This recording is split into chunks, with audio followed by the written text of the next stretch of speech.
Hey guys, welcome back to the channel. Thank you for all the love and all the comments on my last upload, which was the garage tour update. And as I mentioned in that video, we need to get back onto the RS500 and talk about the engine.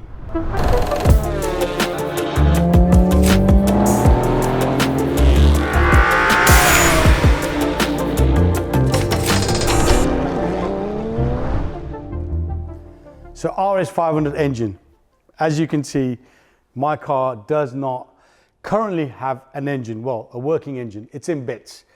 To give you a bit of an update, bought the car May 25 as a non-runner, been sitting around 4 or 5 years. After giving it to Jamie at J-Tech to start refurbishing it, we realized that the engine was gone. It's shot really bad way. So the last few months, I've been looking around at different options and 3 opportunities, or let me say 4. There are 4 options. 3 of them are engines. The 4th option being to rebuild the engine that came out of the car. The problem with that engine is we don't know how far it's gone and it needs a lot of refurbishing. And we don't know if it's still going to be good for the 500 odd brake horsepower that it was supposed to be in period. When I say in period, in the 90s, it was upgraded to have 521 brake horsepower. The other 3 options are 3 engines that have been offered to me. One which is completely rebuilt, ground up as a stock engine, so given 230 brake horsepower-ish. The issue with that is we don't know what the rebuild is actually like, because we have to take the engine apart to ensure everything is as stated. The second option is a similar engine that I've been offered, but which needs work. And if I'm gonna do that, then I might as well stick with the engine that came out the car. The third option, and the option we're going with, is an engine that has been rebuilt about 7 or 10 years ago by one of the best Cosworth rebuilders in the country. I'm not going to mention his name yet. That engine's never been fitted to a car. It's been sitting in someone's lounge, come kitchen, come dining room for the last 10 years or so. And it's surplus to his requirements. So what we're going to do today, guys, we're going to go on a road trip.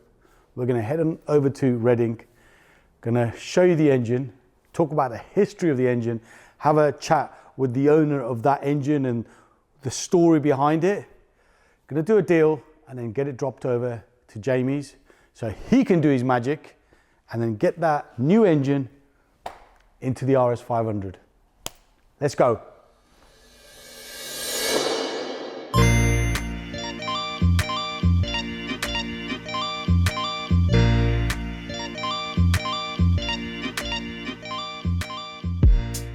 So, come to Reading to pick up this engine, which you're going to see shortly.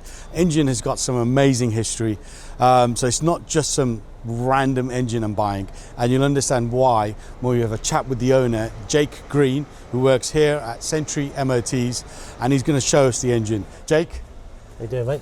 I'm good. I've twisted his arm to come on camera because there's so much history with this engine, and he knows who built it, and it's a very special person, and what's been done to it. So rather than me regurgitating to you, I'm going to hear it from the horse's mouth. So let's show you the engine. The engine's over here. Special looking engine. Would you not agree, Jake? Yeah, that's a YB, isn't it? You can't beat an old Ford YB. Now, you can see it's a brand new engine, and it's not something you can just buy off the shelf, can you? No, not anymore. Not anymore. So how long have you had this engine, and what were the plans with it, and what have you done to it? So I've already got a YB powered Mark II Escort that you know about, and as with anything, you always start chasing horsepower. Correct. So I started to gather bits to build an engine that was even more powerful than what I already had. So the aim for this engine was to run about 650 reliably, because my other engine's kind of on the limit at 5.5, 6. And sorry, what car was this going to go into? My Mark II Escort. Yeah. So mad. Yeah. So I started gathering bits, and I managed to buy a new old stock crank and block. I can't tell you where I got that from, just because I can't remember. But I think it's back in the days of Passion Ford forums. Okay. think it popped up on there and I was quick to jump on it. And So when you say you can't remember, we talking 10, 15 years ago? yeah, probably at least that. At Okay. least that, yeah. The forums were in their heyday then, and people were always coming up with odd bits and stuff.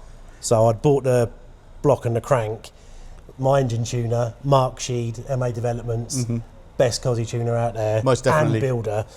So it was always going to go to him to be done. And then started collecting the bits over the years, and then give it to Mark. He built it up, and it was always supposed to go back in my Mark II, but I just getting older and going a bit of different direction with the car that I want now. Well, so life takes over, doesn't it? You know. Yeah. There's other priorities in life, and we understand that.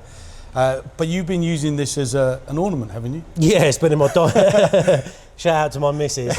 It's been in the dining room for quite probably way longer than she'd like. Yeah.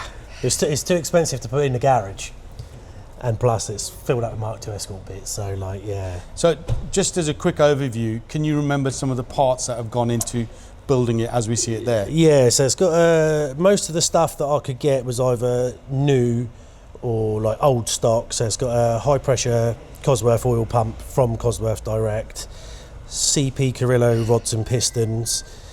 I can't tell you the exact spec of the cams because they're like Mark's custom grinds.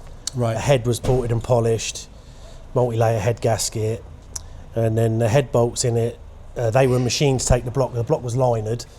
Mark's got some very good customers that spend a lot of money on R&D, and they were running into issues with like head bolts. So that guy had an engineering company manufacturing some bolts, and I think the ones that are in there, I think they're like 20 to 25% stronger than an ARP. Right. Yeah, not an off-the-shelf item. I think I paid £1,100 for 10 bolts. Wow. Yeah. So you spent some money on that? Yeah. When you're trying to like chase horsepower, like you need to just buy the best, buy it once. Do it right. Yeah, and forget about it. And the thing is with Mark's pretty honest in telling you where you're going with the engine. So in all honesty, I just told him that I wanted to run reliable 6 to 650, and he was like, this is what you need, this is what we need to do to it, and I just went with whatever he said. From my understanding, this engine's good for 550, 650 Oh yeah, brake without all day long. Yeah, without breaking a sweat. It's music to my ears. I think with the turbo setup that I was going to run on it, I think it would have peaked at about 630, Right. which in a car that weighs less than a ton is like pretty ridiculous. Well, we're not going to go for that ridiculous amount of power. We're going to try and keep it at only 500. You got an old school Ford now, so you got to run big boost. Okay, big boost. We're going to try and get to 500 brake, but we're going to use a new ECU, and everything else is going to get fully refurbished, the turbo, the manifold, everything. But obviously this is the heartbeat of any car, and if you get that right, the rest of it is, I think, a little bit easier. Yeah. So I think we've done exceptionally well in holding out, and I think buying probably what is the best engine out there at this particular moment in time. So I've got to pay Jake, and we'll get it loaded into the van, and then head on over to Jamie at J-Tech, and then he can have a look at this, and we'll have a catch up with him and work out what the next stage is. So thank you very much. Let me give you some money, and then we'll load it up. Yeah, cool.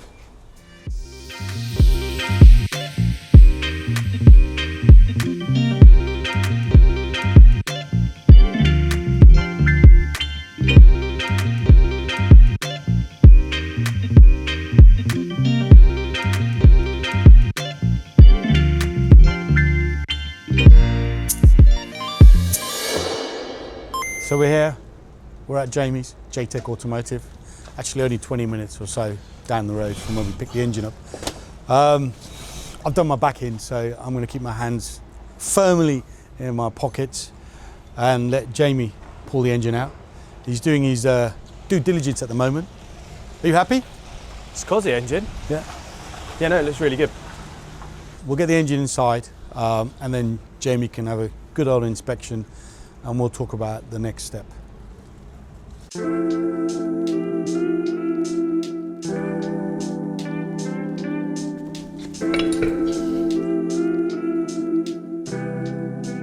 I think, first and foremost, are you happy with that? Yeah, I think it looks, it's everything Jake said it was. It's a Sheedy built engine, so if anyone knows Cosys, he's very, very well regarded, highly regarded. yeah, I don't think touch wood, there's going to be a problem with that. So the next stage is obviously to refurbish everything, I think, before you start putting it back together. Yeah, we've already started. We've got a lot of bits that need zinc plating, haven't been zinc plated. We've got powder coated bits that needed powder coating. We're not going to use those injectors because we're going to put it on a modern management. But yeah, we will basically prep everything ancillary wise that goes on it. We'll have the turbo rebuilt because we don't know. We're not putting a second-hand turbo or a second-hand oil cooler on a brand new engine. So yeah, all of that will be made ready. Okay. The whole thing will look like brand new before it goes in, and you'll see it before it goes in. New clutch, refaced flywheel, all of these bits and bobs. So it's as it should be. It'll be as we would have built it if we built the engine, but we're a lot further down the road, and you saved a bit of money, I think, in buying that. I think so, and that's going to answer a lot of your questions as well, because no doubt some of you will be thinking, well, why didn't I just refurbish the engine that's in the car? Well, we don't think that's the engine that was in the car. Not all of it. Not all of it in the 90s. I think at some point when it went into Australia, maybe the head was changed and so on. So, you know what, and RS500s, they don't have the original engine from factory anyway. Nope. And there's so many bits on that engine that were questionable, let alone in need of serious machine work to remedy it. It's not that it couldn't be done, it's just all adding to cost, all adding to timescale, all adding complication. That's definitely not. And I think that would have cost a lot more. Plus, then I've still got that engine. That's got some value in that engine. Yeah, bits can be sold off and someone else can recondition them. Or so if any of you are after some bits, just drop me a DM. At least this way, we're starting, I would say, from fresh with something that we know ground up is fantastic. 100%. Everything's going to be refurbished or it's going to be new. Which management are we using? We're going to use ECU Master. Okay. We use it on everything we build. We've got a great relationship with Sam at Manor Performance that does our mapping. Good price point, really good in terms of functionality. And yeah, that's what we're going to use. So it's going to have a new loom. It's going to have coil-on plug, not Dibby and leads. It's going to have various pressure cut-offs, sensors. It's just like, it's like having a typewriter or an iPhone. Mm-hmm. The original ECU was a typewriter. The iPhone's now going to be running it. I'm looking forward to that. And obviously we've saved a lot of time. A lot of time. A lot of time. A lot of time, and not just time in assembling, but time in sourcing parts, time in dropping bits places, time in dealing with the fallout from them going, oh, this is wrong, that's wrong, this can't be fixed, that can't be fixed. So we don't have any of that now. We have a tool engine ready to assemble, all the bits too. Sure. We've got to source a lot more parts like clutch and bits and bobs like that, but we've discussed that already. That's ready to go. It should go together a lot quicker than if we were starting from scratch. It's not ideal. I did not want to go down this route, and as I said in the previous episode, I was not hoping for this. That was not the intention when I purchased the car. And maybe had I known that the engine was that far gone that I'd have to buy a new engine, I probably would have walked away from it. Yeah, it's expensive, but we are where we are. The car's worthless. It's not worthless without an engine in it, but the car needs to have an engine. It needs to be on the road. It needs to be used. At least it'll be usable now. New management, up-to-date management, software and so on, new loom. Oh yeah, it'd be a lot more drivable. Some serious turbo lag, 500 brake horsepower. Yeah, well, we'll speak to the guys when the turbo's being done to see if there's anything that could be changed. They might say, no, you've got no chance. It is a big old laggy turbo. But yeah, it's worth asking, see if it can. And then in terms of calibration and mapping, it'll be a lot smoother. Cold start will be better, be more reliable, and it's got oil pressure cut-offs, overboost protection, all sorts of stuff like that that you wouldn't get with the other engine. You'd be crossing your fingers and hoping, staring at a boost gauge. Now, what's the first thing you're going to do? We'll get all the parts out of the containers. We'll spread them out. We'll make a pile that's got to go there, a pile that's got to go there, drop the turbo off for rebuild, speak to Sam about the management side and the loom. And then, yeah, when those sort of balls all land, we'll start assembling. Is there a timeline? Have you got a timeline? I'd like to have it up and running spring, summer. Yes, shouldn't be a problem. Next year, yeah? No, 2026. Oh, right, yeah. My phone's ringing. Yeah, no, that's cool. I don't think that'll be a problem. I think I've saved you a lot of time. Massively. Yeah. That would be a difficult timeline to hit if we were building an engine from scratch. But yeah, we've still got to order all the parts, which can take a while getting bits through. But once we have all that, it will go together really quite quickly. And brakes-wise, I know we've had a discussion. I'm going to try and get some upgraded brakes. Yep. So if anyone has nearly new drop me a DM. We've got the standard brakes Yeah. because they're always worth having if you ever wanted to run the car on standard wheels. Yeah, I'll keep them with the car. Not a problem. So we'll put them together and put them in a box. But yeah, you want to go bigger wheels, bigger brakes, Yeah. which is not a bad idea. I wouldn't fancy them on that, to be honest. No, for no. long. And yeah, and again, it's another system on the car that we can go through, making sure it's right before it goes for an MOT and on the road. Okay, I think that's it. We'll leave the engine here and let you start ordering parts, refurbishing parts. Yeah, you're going to leave your credit card here, yeah? No. Oh. That could be a problem then.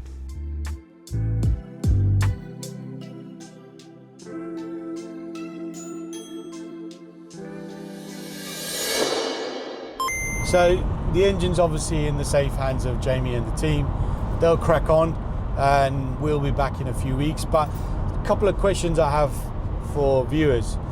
Now, the cam cover has to be repainted because it's seen better days. And obviously the question I've been asked by Jamie is, what color should I do the cam cover? I think I should go blue. Obviously we could go red. There are Cosys out there with red, potentially black. What would you do? I know it's not a game changer. It's not going to add any performance. It's more just about looks. I'm thinking blue. What would you guys do? And also, less of a question, more of a statement. I know some of you are going to say that I should have rebuilt the engine that came out of that car. I think that engine's too far gone. In terms of cost, I'll be spending significantly more than what I've paid for that new engine. Plus, that new engine's good for 600 brake horsepower. We have no guarantees or assurances that that engine that currently was in the RS500 is good for 500 brake, 400 brake, let alone 300 brake horsepower. I think I've done the right thing. I know some of you are going to disagree with me. I have my reasons. Let me know. You know, there's so many different options and routes that, you know, one could take. I think I've done the right thing, but I'm happy to hear your comments and read your comments, and I'll reply to them all. I'm going to be back in a few weeks when all the parts have either been refurbished or purchased, and then at that point Jamie and the team will start putting them back on the new engine, and then we're going to look at installing it in the car. So most importantly, we now have a direction, we've got our end goal, and I think we're going to achieve it in super fast time. So most importantly, if you enjoying this content, this is not a Netflix series, but ultimately I want to showcase you guys what I'm doing and just show you the journey, because then I've got obviously provenance and I've got history, and if at some point I do want to sell the car, any potential owners can look at these YouTube videos and realize exactly what I've done, not hiding anything. If anyone's got a set of brakes, AP brakes or something like that, something that's got some strong braking power, let me know, drop me a DM and we could try and do a deal. Guys, smash the like button. Thanks for watching, and hopefully I'll see you on the next one.